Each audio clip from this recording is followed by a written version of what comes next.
Mesdames et messieurs, bonjour et bienvenue dans votre magazine Analyse Actu, le magazine de décryptage de l'actualité en République démocratique du Congo. Mais aujourd'hui, c'est un grand plaisir pour moi de vous présenter cette émission depuis Atlanta à Georgia, aux États-Unis d'Amérique. Je suis bel et bien dans le studio ETL. Merci beaucoup, Franck Yatta. Merci beaucoup à Jude qui est derrière la caméra.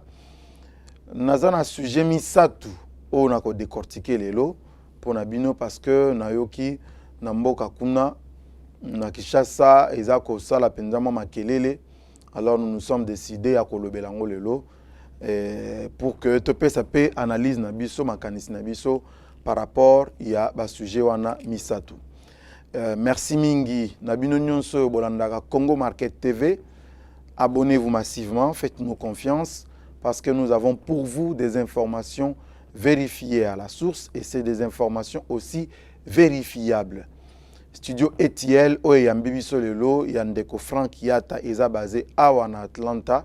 ETL comme Atlanta Studio, Eza Nakati Nango, Naba Radio Mibale, Radio Moko, Oyo Lobaka, et pas Yaba Africain, Radio Moko, Ezo pas Naba Américain, Eza Pena, une chaîne YouTube. Eza Mwana Mboka, Nde Asali Investissement, Oyo Nakati à États-Unis d'Amérique. Donc, Eza Penza Makambo, il y a Kobete la Mamboko, Kopesa Longonia, on a évité combien il y a diaspora Nakati à États-Unis. Nakati à Atlanta, dans un investissement. Donc, Eza Likambo, Kopesa Penza, Losa Kopego Kitisa. Sujet à Liboso, Nina Lobela, Eza Makambo, il y a état de siège au Salami na est ya mboka na biso. Vous savez mboka Congo démocratique et mboka oyo toko considérer le loko la plaque tournante il y a développement il y a Afrique. Pour Afrique se développer et robanda wapi na Congo. Parce que mboka na biso Congo eza mboka oyo eza ko regorger ba matière première il y a modèle na modèle. Pas seulement la matière première, mais la matière première stratégique. Oyo lelo mokileza nango posa pour développer industrie ya mituka, pour développer industrie ya téléphone, ya informatique, bref, ba matière wana stratégique eza na mboka na biso République démocratique du Congo. Ce qui signifie que mboka na biso eza au centre ya ba convoitise ya bikolo ebele ya mokili.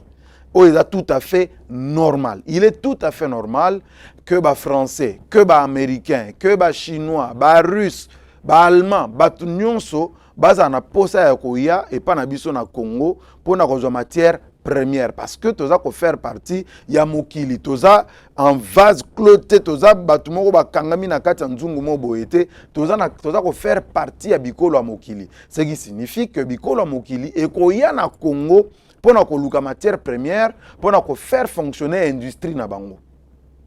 Baza na posa ya cuivre, baza na posa ya cobalt, baza na posa ya soki pe uranium pour na bato balingi bitumba pour na kolagisa puissance na bango. Nyonso wana eza na Congo. Mais maintenant le problème eza biso ba congolais. De quelle manière biso toza ko se comporter par rapport ya bato bazo ya na mboka na biso pour na koluka matière première. Bitumba oyo ndongwi na est ya mboka kuna plus de 20 ans. O bato bakufi plus de 6 millions de morts na kati ya Congo mingi na est ya mboka. Mais il y a gestion, il y a ambition, il y a bikolo ba paya, bikolo ba voisin na biso bazanzinga nzinga. Parce que to yeba ki yango que guerre ezaki na est ya mboka bitumbo ezaki aussi la na est ya mboka. Ezaki financé entre autres et pas ya ba pays lokola ba Rwanda, ba Uganda wana ba Burundi, bazaki ko financer ba groupe armé. Mais lelo ba pays wana etiki makambo ko financer ba groupe armé et bimi na makambo wana. Mais maintenant, qu'est-ce qui se passe? Le cas de mina kati ya financement, il y a un groupe armé. Ba koti maintenant na deal ya sika, on va commencer na Congo. Et ça deal nini? Et ça deal ya crime économique. Ba crime économique, on va se commettre na Congo. Ozomona ke pays, loko la Rwanda. Okuti ke baza ba producteur ya matière quelconque te. Baza ba producteur ya cobalt te na mabele na bango. baza ba producteur ya coltan te mais okuti bazo compter bango lokola ba deuxième importateur ou exportateur ya coltan mais azu yango wapi bazo zwango na mabele ya Congo démocratique.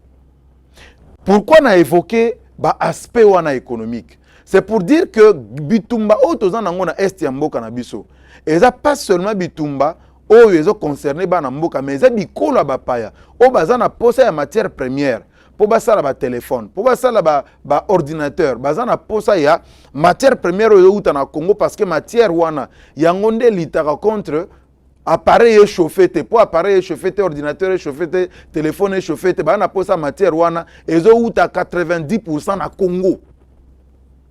Mais sikoyo bato wana au lieu baya basala ba contrat moko na moi ba signer ba contrat na gouvernement congolais bango bazako ya bazoya na ndenga molili bazoya na ndenga butu baye ba financer batu ba groupe armé baye ba tchemwa moto na kati ya mboka ba tumbi ba bomi batu et tchemwa vuya pendant ce temps bango bazo bimisa matière première na Congo et sali que bambula na bambula batu bazo kufa na Congo mais ba konjo tozaki na bango kala bazako mona nyonso wana mais je sais pas qu'est-ce qui se passait en réalité.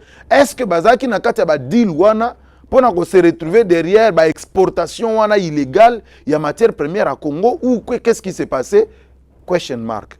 Mais maintenant administration Tshisekedi yeye l'air administration Tshisekedi yeye ba lobi pona ko sukisa makambo ezo sala ba tuerie oyo ekomaki lelo na niveau moko insupportable.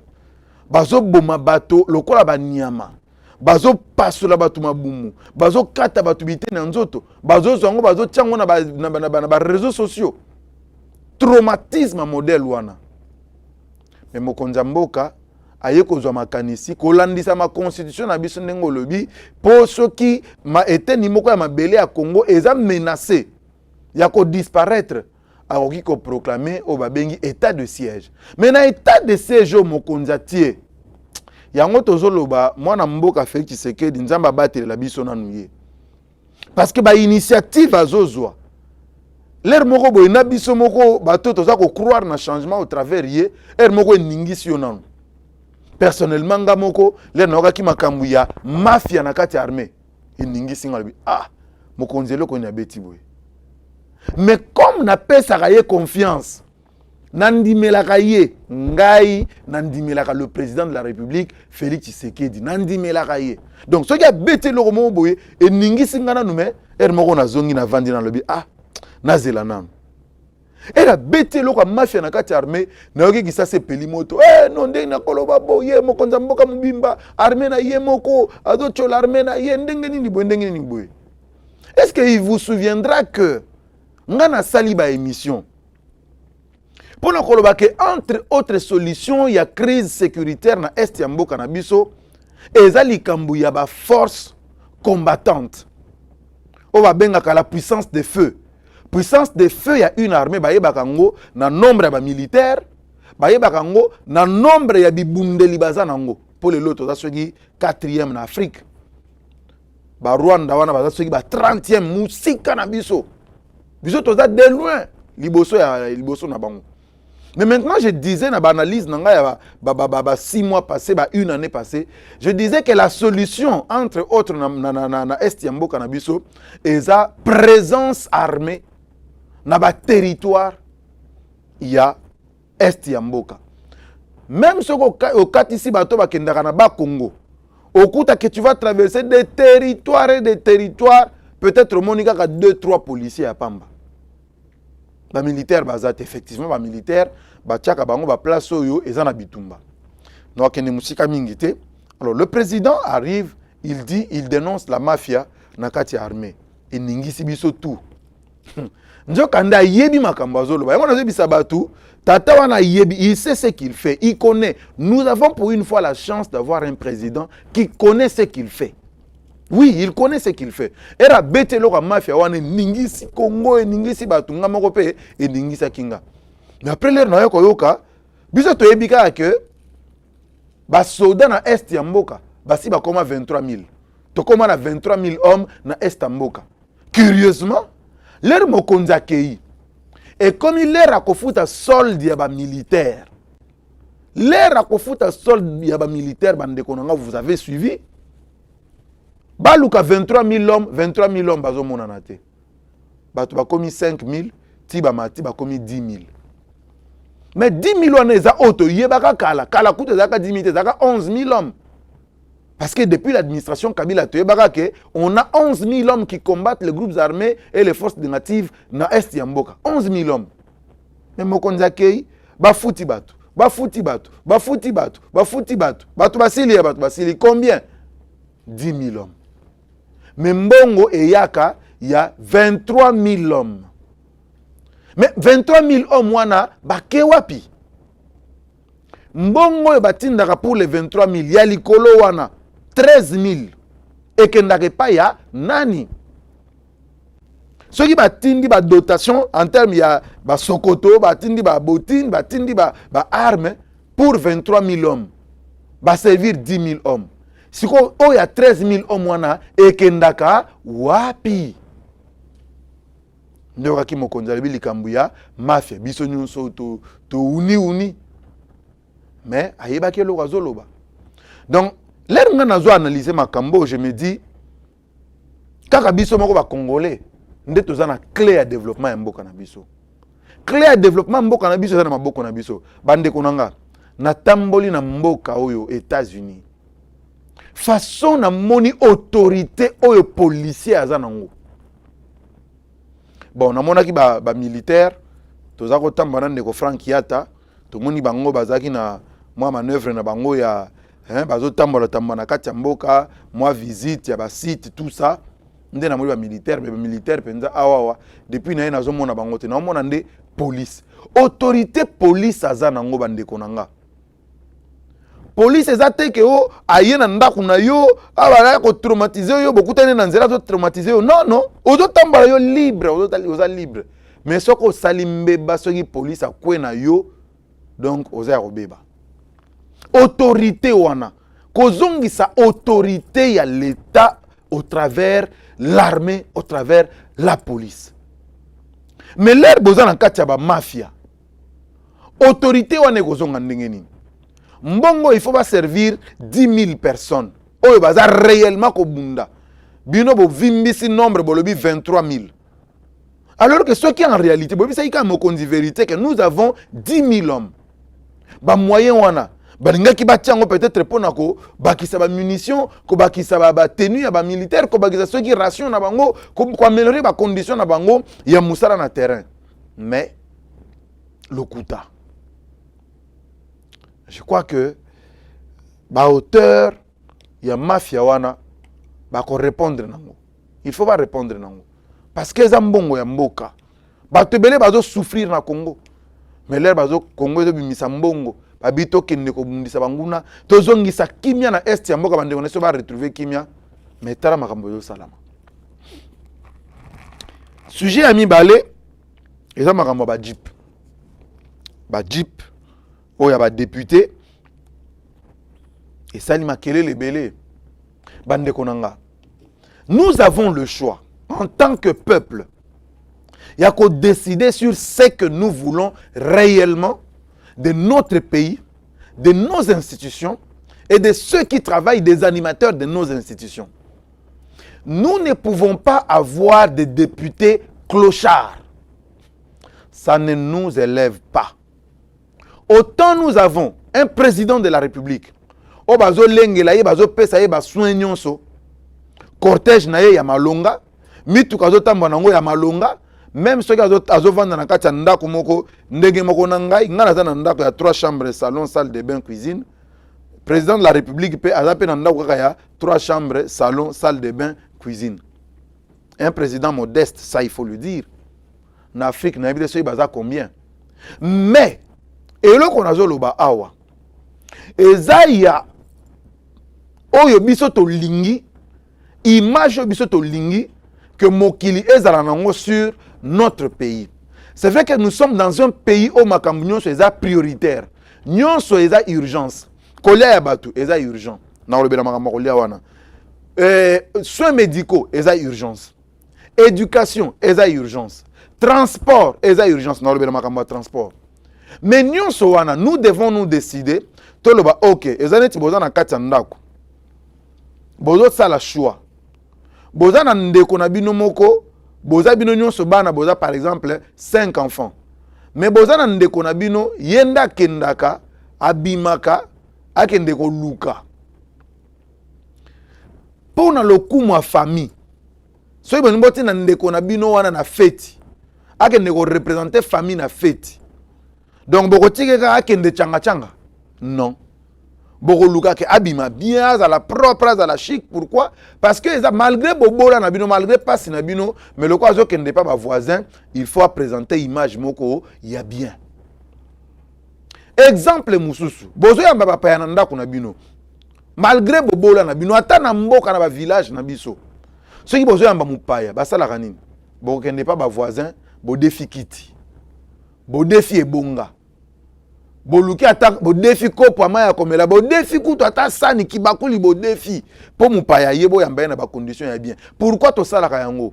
Parce que boza na posa ya batu ya libanda baza na image ya bien ya famille na bino ya village na bino donc muto akende na image ya bien. Ça se passe comme ça dans ba village na biso. Ponga na tanga na village.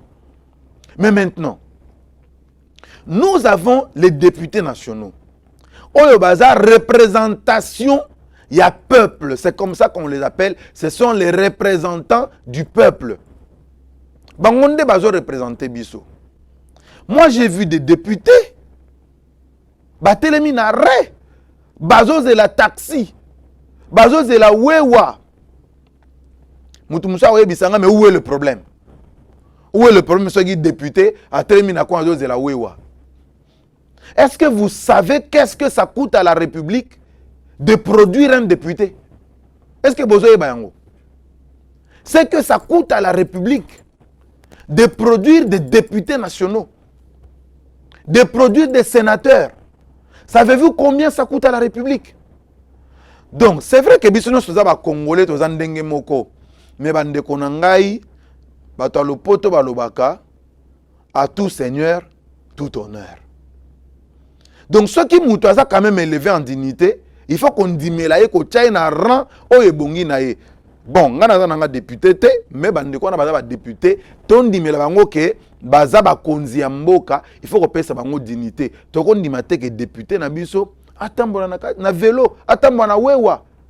Atelema na coin de la taxi de la 207. Après to bina bino o député na biso. Bato bikolo musu bazota la biso. Bande ko Braza bazota la biso. Bande ko Sénégal bazota la biso. Sans parler dans les pays occidentaux. Donc ça c'est une paire de manches. Mais habitude de Outiwapi, il y a ressemblé à la député Mituka. Na ben on a nous bon entre guillemets. Ressemblé à la député Mituka entre guillemets. Mais outil depuis 1+4.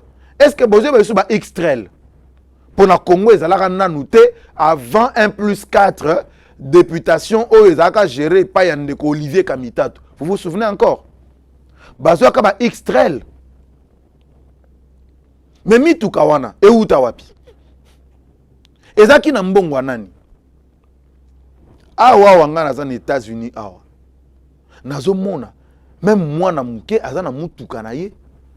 Ba facilité wana ba pesi peuple américain mutu nyonso azana mutuka na ye. Awa naza wana Atlanta awa. Donc soko tamboli mituka nde mituka. Mituka nde mituka.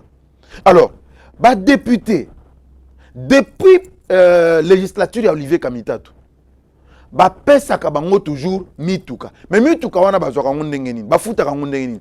Ba futa ka yango na dotation oyo ba pesa ka na Assemblée nationale. L'Assemblée nationale a une dotation. Assemblée nationale eza ko jouir na oyo ba bengaka autonomie financière, c'est-à-dire ba institution jouissaka na autonomie financière, net présidence de la République, Assemblée nationale, Sénat. Ba pesa ka bango mbongo na bango, ceux qui yé ceux qui paient 23 millions, ba pesi bango. Baza na autonomie financière, c'est-à-dire ba ko décider ndenge ba ko gérer mbongo na bango. Bango nde ba ko décider. Mais maintenant mbongo wana, ceux qui baza na posa mituka ba ko sa ndenge nini, ba ko s'adresser à une banque. dans le but toza na posa ya kozwa mituka mais toza na mbongo sur place te toza na mbongo na maboko te toza na mbongo na caisse na biso te mais tala mbongo ba député national bafutaka ye mbongo autant par mois tantôt na yoka soki 6 000 soki pe 13 000 na yebi montant penza te mais je crois ils a entre 6 000 na 10 000 dollars américains bande konanga mutu aza na salaire ya 6 000 dollars pour azwa crédit ya mutuka eloko ne ko empêcher ye. C'est comme ça que ça se passe partout au monde. Alors, bah député, bah souscrire. On ne commande pas 15 jeeps, non. On commande 500 jeeps. 500 voitures parce que nous avons 500 députés pour éviter la discrimination. 500 voitures. Mais les 500 voitures, on doit remplir formulaire à l'objet Ngayoyo, député national, Johnny Kaninda. Naza na salaire nangai 6 000 dollars mais souscription nangai na lingi par rapport à ndenge bopesi ndenge bokokate la mbongo. Ok, je suis d'accord que boba na okata ngai par exemple 800 dollars par mois naza na 5 ans na mandature oyo et boba na okota ngai soki 800 soki 300 soki 1000 dollars soki 1200 ti ndenge bokosilisa ndenge na osisa nyungu nangai. Ça se passe comme ça. Mais mbongo wana l'air bazo kata député national bazo reverser yango na banque oyo e préfinansaki pona achat ya mituka bazo kata député bazo tinda yango na compte ya banque wana pour que banque et reprendre ba droit na yango. C'est vrai avec moins taux d'intérêt. Ça se passe comme ça partout au monde. Mais qu'est-ce qui s'est passé? L'air nga na tali makambo yo tito koma ndenge komi ya makelele wana bato bakomo tia makelele. Moi je pense que mota bimisaka proverbe ya koloba kwanga to tikela bateke azaki na raison. La communication na lobaka toujours et na lobango bandeko baseka balobaka meyo expression en ozu yango wapi. Hein? Pas si facile. La communication est pas si facile. Pas si facile la gisinine. Communication eza na ba kolo nango. Communication eza na ba principe nango. Communication eza na ndenge basalela kango. Mais bon, communication oyo esalamaki na Assemblée nationale autour ya makambo ba dipoyo ezalaki yango te. Ce n'est pas comme ça qu'on communique. Assemblée nationale ndeza responsable ya makambo tokomomona oyo. Assemblée nationale. Ndengo mwe bato comme tirer à boulet rouge au noté président de la République azumbongo wapi poisson ba député ba jeep. Non.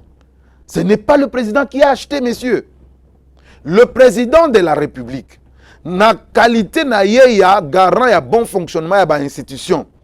Ya stabilité ya ba institution. En tant que tata ya ekolo. Akoko tala alobi non. Na moni ke ba député ba étudiant bazo souffrir mingi. Il faut payer ces étudiants wifi. Donc, président da komisa mbongo na poche na ye, aki asombi ba routeur, aki asombi ba fouti ba satellite et tout pour payer ces étudiants connexion. Non, ce n'est pas comme ça. Le président, il peut donner des instructions. Mais ba service habilité, ba service oyo attitré, ba ngonde ba koye ba mbongo ya kosala musala wana ekouta côté nini. C'est comme ça que ça se passe. Mais seulement dans un environnement moko. Oyo, bato yo baza contre ba action, il y a changement au président de la République à Zosala. Baza na pona koluka une petite bête noire quelque part, quel que soit makambo à Zosala, quel que soit domaine à Zosala, trouver une petite bête noire. La communication n'a pas été bien menée. Mbongo ezo ou pas président de la République. Le président a donné instruction parce que c'est depuis Janine Mabunda que ce projet existe. Mais va vendre là yango. Le président a dû donner des instructions. Comme Azako pesa yango pe depuis Sele Yagouli, mais Azako vendre là dossier. Le président a donné des instructions. Nde omoni makambo salami, ndenge salami wana. Coup de chapeau. Ba député Nabiso, bazo mériter mieux. Il mérite mieux. Na koti na ba débatté o, akomaki député ndenge nini, ba député o ba ya cour constitutionnelle, o ba député ya boyna boy. À sa député, à ce mérité yango. Na ceux qui sont na dossier ya makambo économie, ya prix ya biloko. bande konanga naza ko bisabino depuis ba semaine auto le cas ba ami du changement ndeko David Mukeba ndeko Christine Kaninda ndeko Emi Justine losako na yo ndeko Rachou Olembe losako na yo bandeko nyonso ba ami du changement bandeko Landry bandeko DG nani bon boze beli ba ami du changement bino nyonso losako na bino naza koyebisa bandeko nyonso bazolanda Congo Market TV. Abonnez-vous s'il vous plaît. Abonnez-vous à Congo Market TV. Koluka Diony Kaninda tekende koluka Congo Market TV. Je disais aux gens, au moins une spéculation tozomona autour il y a prix à biloko. Il y a quelque chose qui se cache derrière. Lelo bondi melinga. Na yebisa kibino vous allez voir ba prix à biloko kokita. Il y a 3 semaines que je faisais des émissions comme ça, je disais ça. Ba prix à biloko kokita. Bande konanga un journaliste c'est quelqu'un qui voit beaucoup, qui connaît beaucoup, qui entend beaucoup, mais qui ne dit pas beaucoup. Il dit ce qui convient pour la consommation publique. Na yebisa kibino que biloko kokita talo. Toza na situation il y a ba produits vivrières. Ba mpiodi, ba soso, ba cuisse, biloko nyonso ile makana kisasa ou ile makana Congo. Nous avons une société o bazo bengango égal. Société wana est négociée na régime passé ou bien administration passée. Ba pesa bango ba exonération moko na ndenge moko toko kondimate bandeko nanga ba congolais toko kondimate. Pas seulement que bazui exonération ya ba taxe na douane, mais encore plus société Oyo, qu'est-ce qu'ils ont encore fait? Société Oyo égale ba futaka $1 ya pamba comme taxe. $1. Bazana bateau de pêche. Ou ils ont pêché dans l'océan, na biso awa, ils ont pêché dans haute mer, mais ba futaka loko moko te comme droit na République démocratique du Congo, na bambisi bazo pêché. Normalement, il fallait que la société égale était que la biso mpio dina prix à sepenza. Mbisi ya mai na prix à sepenza. Mais c'est pas ça qui se fait. Bangonde kutu bazali sous cher. Ba prix moko na bateau mususu. Pas seulement ça. Tu es dans la période de Covid. Gouvernement et pesi ba opérateurs économiques ba allègements fiscaux. C'est-à-dire ba taxe moyen bo futa ngenge zalaki kalate ba kitiseli bango. Mais bandeko yo ba sali oyo bazo benga na économie rétention de stock. Alors par exemple na ba stock na ye ya mai ya Swista. Azwi stock nyonso atindika ngona mbandaka atika mukie na gisasa. Bala moko bouteille ya mai et matitalo. Namonika baninga nanga ba journaliste comme mai 700, mai 1000 francs, mai 1500 mais yango mai bazolo ba 1700 oyo, mai 1000 francs, mai 1500 oyo. Eza mai yo wapi? Nzokande ba société wana bazo travailler na ba lobby na bango na baninga na bango. O bazo filer ba information pa ya baninga musu ba journaliste. O na ko otanga ba kombote parce que eza musana bango bazo sala. Bazo pesa bango ba prix wana no bon semaine to beta ngo 700. Bazo me ma peuple na asphyxie. Peuple aina mokonzi mboka. Mais cette administration vient de Dieu. Ba timbeli ba jeu wana. Nde omoni ba bengisi ba opérateur économique yo yaka. Mpio dio somba ngo na Namibie. Kuna eza na combien? Batali ote na somba kango $8. Bon, taxe ezala combien? Batali taxe. Oh ce qui $1 ya boye. Taxe muso nini? Oh ya boye. Batali.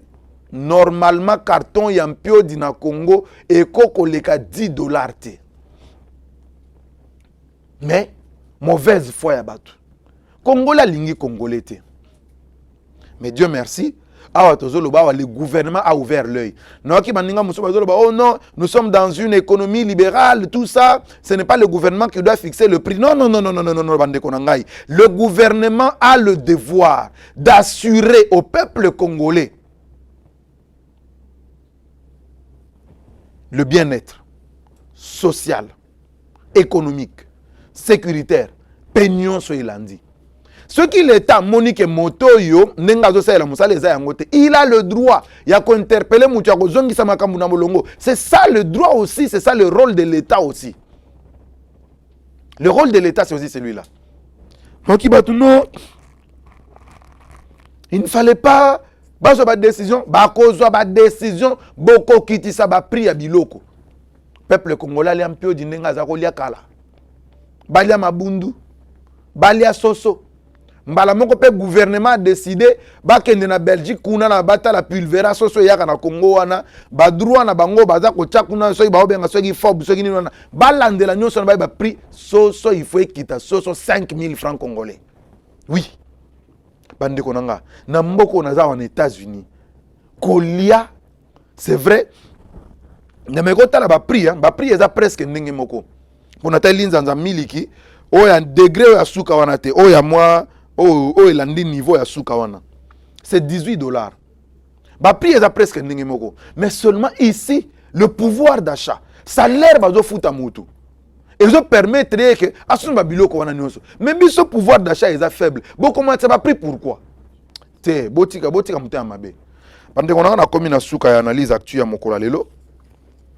Na ko suki ça na ko que présence nanga en États-Unis d'Amérique. Et ça justifié par le fait que il y a un grand souci qui nous anime. Ngai personnellement, il y a un souci qui m'anime et ça souci, il y a comme on a des médias congolais, des hommes des médias congolais, que ça la musala na bango avec fierté. Journaliste à Sali Moussala, tant oiseaux zonga nandaku, assure que bana na ibale. Assure que lobby na tongo, moi na aucun de classe à kotanga ba obengana ete. Assure que les 30 ceux qui koki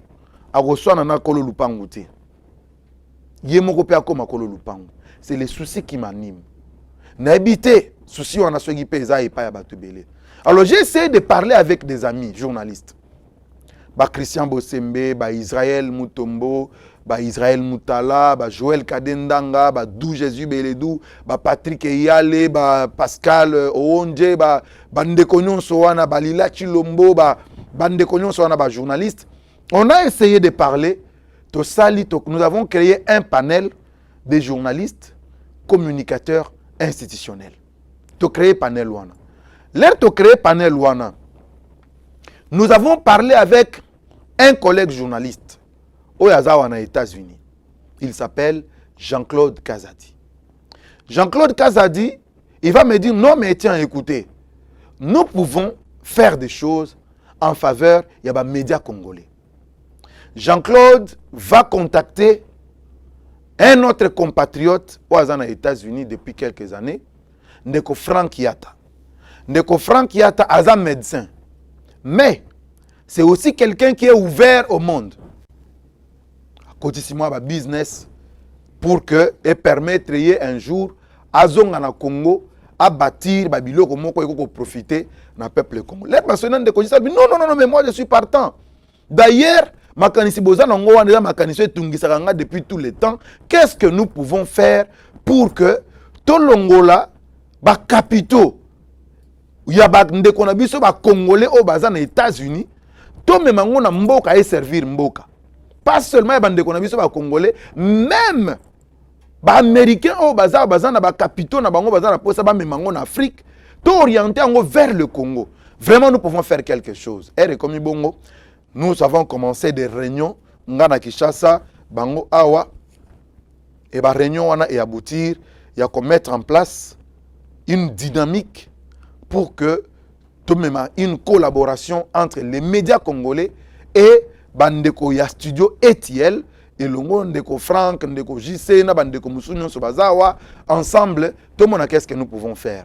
C'est comme ça que tout même qui initiative wana ya koya ko sala ba conférence awa na États-Unis pour na koyeba qu'est-ce qu'il faut pour développer le domaine médiatique na mboka na biso. Pourquoi? Parce que les médias ont joué un très grand rôle. S'il faut batouba la sensibiliser sur le changement des mentalités, sur le développement économique, ça va passer par les médias. Ce que nous disons à notre peuple, c'est qu'un parent dit à ses enfants, c'est ce qui prend corps, c'est ce qui donne foi, c'est ce qui produit l'homme congolais. Le peuple congolais azoyoka, homme congolais azoyoka dans ces médias, par ces journalistes. C'est ce qui fabrique l'homme congolais. Quel type d'homme congolais nous voulons avoir? Ça passe par nos médias. Et c'est comme ça que nous nous sommes mis ensemble pour créer cette dynamique où il y a panel, il y a des journalistes congolais, où ils travaillent dans la communication institutionnelle, na bango awa, na niveau des États-Unis, pour que tout sangana, tout aider les médias congolais, les journalistes congolais. Pas seulement les journalistes qui croient dans le changement. Oui, dans un premier temps, il y a d'abord Bango, parce qu'ils croient au changement, d'abord Bango. Mais aussi, nous allons associer tous les autres journalistes qui veulent venir découvrir Bamakambu ya Sika, Mikila Bapaye, les États-Unis, en France, en Belgique, ça sera partout ailleurs. Avec le studio ETL, nous allons organiser ça. Et maintenant, nous étions obligés de reporter la conférence pour Salama dans le mois de septembre. Mais, nous étions obligés de faire le déplacement à une petite équipe. Équipe Wana, comment est-ce que ça est constitué? Nous avons toqué à des portes. Porte à Libosoto Tokaki, et la porte à la première dame. La première dame était favorable à notre démarche. Mais il a fallu donner un peu du temps. Moi, makambo ezalaki na kati wana, makambo environnement, makambo contexte, makambo belé. Nous n'avons pas su revenir vers la première dame par rapport à projet Nabiso, il y a formation, il y a mise à niveau, il y a mise à jour, il y a connaissance, il y a journaliste. Nous avons toqué à certaines portes. Le ministre de la communication et médias, Patrick Mouyaya, il était favorable, mais malheureusement, il n'était pas au pays. Azaki bousculé parce que Zalaki, à l'époque où Makambuya, Volcan et Tomboka qui na Niragongo. Azaki un peu tiraillé à gauche, à droite, mais il était favorable au projet. Merci Ming Nandeko, ministre. Mais aussi, nous avions toqué la porte d'un ministre numérique qui nous a ouvert sa porte grandement. Et il a même accepté. Il y a qu'à faire déplacer 2 experts. Il y a ministère, il y a numérique. Pour nous, parce que le module ou la conférence Oyo est essentiellement axé sur développement numérique, comme vous voyez bien que numérique, mo konzambo kazo tchela ngo penza mo tema makasi makanisi mobimba parce que yango neza centre ya mobilisation ba recette yango neza au Carrefour ya makambo ba recensement wana makambo ya donc eza penza ministère moko Carrefour. Donc conférence ya liboso tolinga penza ko accès yango na makambo ya numérique. Donc on a toyé awa 2 experts ya ministère à numérique.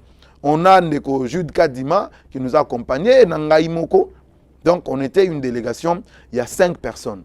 Donc, nous sommes venus aux États-Unis d'Amérique. Poto solo là, naba Ndeko studio ETL. Toye, comment on peut planifier conférence ou il y a septembre. Vous voyez bien qu'en septembre, on a aux États-Unis, à Washington, à New York, activités à moins ébélé par rapport aux Nations Unies. Donc, toko ça, le déplacement dans le mois de septembre, nos portes sont ouvertes. La société à télécommunication, la société à, je ne sais pas moi, il y a transport, il y a nini, agence d'aviation, nous sommes là, contactez-nous parce que nous allons faire un grand déplacement. Il y a des grands journalistes de la République démocratique du Congo, journalistes nous allons effectuer ces voyages-là de presse. Nous avons besoin, il y a bateau, accompagner nos portes sont ouvertes pour contacter Bisso ce qu'il faut faire pour que vous accompagner Bisso na musala wana tokosala. Donc je ne vais pas beaucoup m'étendre. Merci beaucoup pour la confiance Nabino, mais nous restons à votre disposition chers compatriotes. Bino boza en États-Unis, contactez-nous tozawana tokoyeba qu'est-ce qu'il faut faire sur place ici aux États-Unis. Contactez le studio ETL. Ce qui est à Google, à Tawapi, Internet, au Betikaka, ETL Studio ou bien Studio ETL, au Komonango, Frank Yata, au Komonango, tu peux avoir des renseignements pour nous en contact Nabiso. En septembre, tous les grands journalistes à Congo, Bakozala en États-Unis. Torozala, Torozana Atlanta, Torozana Washington, Torozana New York, mais la communauté congolaise au Boza Awa. Si vous voulez que vous pouvez organiser quelque chose pour nos Royamba, bande de journalistes Baroya Awa, n'hésitez pas ou soit vous nous contactez directement le panel au Ezana Kishasa, ou soit vous contactez le studio ETL, qu'est-ce que nous pouvons faire ensemble, Nabino. Donc, merci mingi Nabino Sobolanda Kibiso, merci mingi Nandeko Jude Kadima, Oya Simba ki micro, Oya Zalaki na régie, na réalisation, Ndeko Frank qui est morope, Aegi pe Asimba ki pe caméra, setup oyimdo, saliango merci mingi Nandeko Frank, Mbote Nandeko Vanessa, Ifumi, Vanessa Yata, merci mingi na yo, pour la nyonso zo sala pour na biso awa en États-Unis. Merci mingi na bandeko nyonso yo baza na biso elongo na kati ya makambo yo ndeko JC kaza desiko ozali le sako na yo le sako epa ya mama na bana. Merci na bandeko batikali na Congo boza ebele mama Lisette Kaninda pesa libota mbote pasteur Arthur Kalala oya yo depuis États-Unis d'Amérique ndeko Iget ndeko Tanya ya bino yango yo le sako. Merci mingi na ministre mwana mboka Cachemire Eberand Colongel. Merci mingi. Tokutani mbala sima. Ciao.